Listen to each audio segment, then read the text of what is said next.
Another year, another war, another mass displacement. Lebanon cannot seem to catch a break. This time, Israel's airstrike campaign and ground invasion pushes even deeper into the country's south. An expanded buffer zone, the Israeli army called it, a forward defense area. Whatever the words, the impact is already devastating. Ever since the Iran war expanded into Lebanon, about 1 million people have been forced to flee their homes in the country, and almost 1,000 people have been killed. More than 100 of them are children. It all came after Hezbollah fired rockets at Israel on March 2nd, joining Tehran's retaliatory attacks. The response was immediate and aggressive, and in many ways, unprecedented.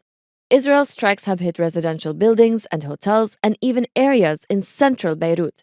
The UN Human Rights Office warned that its attacks on civilians and medical staff and the forced displacement of the population may amount to war crimes. Lebanon has never had good options. A US brokered ceasefire in 2024 was violated by Israel thousands of times.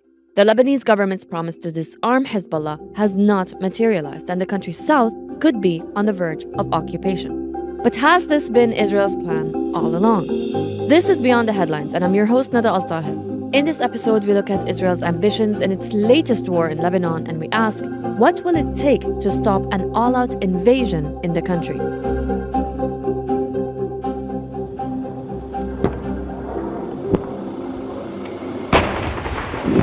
It's not the first time Israel launches and relaunches what have been described as disproportionate military campaigns. In Gaza, what followed the collapse of the first ceasefire was an even more intense offensive that not only weakened Hamas, but also changed the Strip forever, erasing neighborhoods and dismantling traditional aid and governance systems, and occupying more than half of the enclave.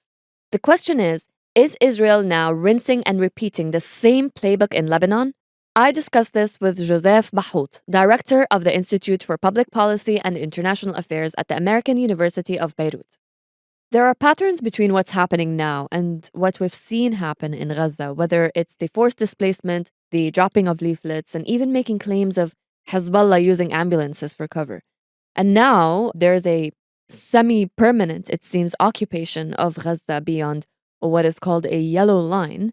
Is the same thing happening now in Lebanon? Is this Israel's attempt to occupy Lebanon's south? It's becoming increasingly obvious, and it has been announced. Officially, it has been announced that Israel is embarking in what we can now call a ground incursion. I don't know if it's a ground invasion. It could become one. What is happening today is, I think, a strategy by Israel to grab land until the river Litani, probably not as far as the Litani River, maybe at a depth of 3 to 5 kilometers. But then making sure that the remaining stretch of land between these 3 or 5 kilometers will become a sort of no man's land where they can guarantee that Hezbollah cannot have any movement or conduct any operation or launch anything on the north of Israel. Now, regarding the future, there are pending questions. One is a military question. Will Israel use this sort of presence in the south of Lebanon to establish a connection with positions that it has already grabbed in Syria on the eastern flank of Lebanon, on the Mount Hermon? If so, we can expect maybe Israel to use these in the future in order to conduct also incursion operations in the Bekaa, in order to curtail the lines of Hezbollah and take it in sandwich. Second, the diplomatic aspect. Will it use this land grab in order to further pressure the Lebanese government in any future negotiations? And do you know that we are talking about potential negotiations in order to extract more than only a security arrangement in the south, but maybe a political diplomatic gain under the form of a peace treaty or something of the sort? You mentioned Syria. Should we be worried that either the Bekaa or the south of Lebanon is going to be the next Golan Heights? No, the Bekaa will probably not be, but the south could be. The south could be, yes, at least a part of it. And this is the increasing worry in Beirut, in political diplomatic circles, that Israel will probably keep a stretch of land. Now, we still don't know what is the depth of this land, but definitely, yes, probably there will be a permanent sort of presence of Israel in that land. The Bekaa, to come back to your question, is another question. The Bekaa will be used as a way to, quote unquote, cleanse Hezbollah presence there. get rid of probably some important bases for Hezbollah, probably some important positions where they stock long-range missiles. So definitely the Bekaa is a target, but I don't think at all that it will be occupied by Israel in the long term. The question for the Bekaa will become a Syrian one. What will be the behavior of the new regime in Syria towards this? There are lots of rumors that Ahmad al-Shara's regime and forces could be part of this military or operational, let's say, design by Israel. I think it's a bit far-fetched today. I think he has other issues to take care of. He doesn't want to embark on that.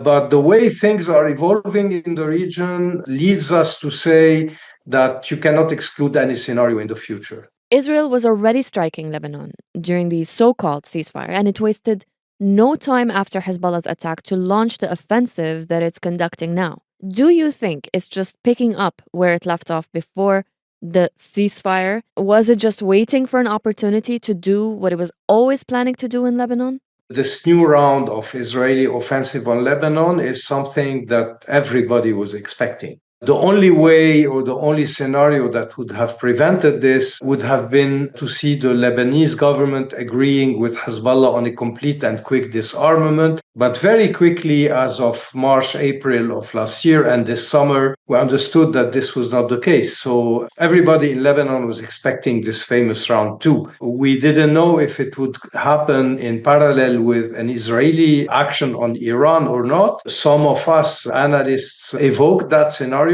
We are in the middle of that. Do you envision this war now to be the end of Hezbollah?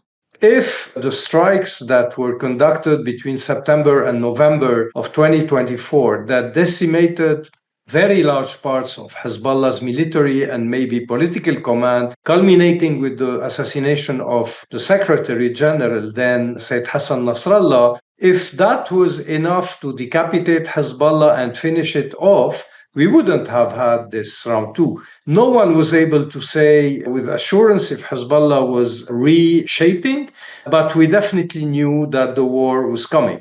Now, having said that, this new war will probably be very different than the last one.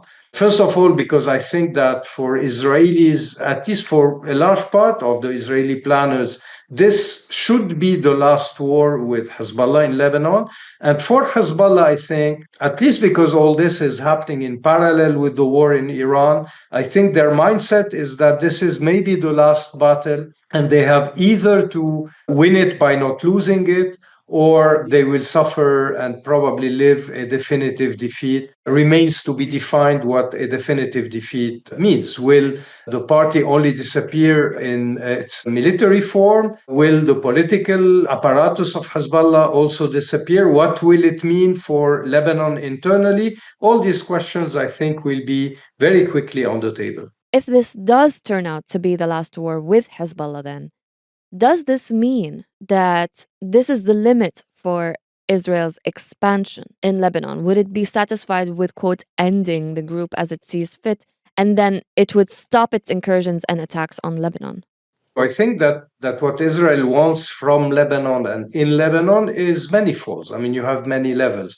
Of course, the first point is to weaken Hezbollah up to a limit where it could maybe get rid of it militarily. And then, of course, weaken it internally. And here you can probably read part of the evacuation that you have mentioned. It's part of the strategy. It's a way to probably drive a definitive wedge between the constituency of Hezbollah and the party and isolating the party internally. It is also trying to drive a definitive wedge and probably reach a point where there will be a clash between the Lebanese government and authorities and Hezbollah on the other side. All this is part of the strategy. The second part of the strategy is a political diplomatic one with Lebanon as such. The way Israel is approaching any potential negotiation with Lebanon is they want to make sure that first of all, they have a valuable card in their hands before sitting at the negotiation table under the form probably of land seizing. So it would be a bargain with Lebanon by saying, okay, now we occupy part part of the land. You want us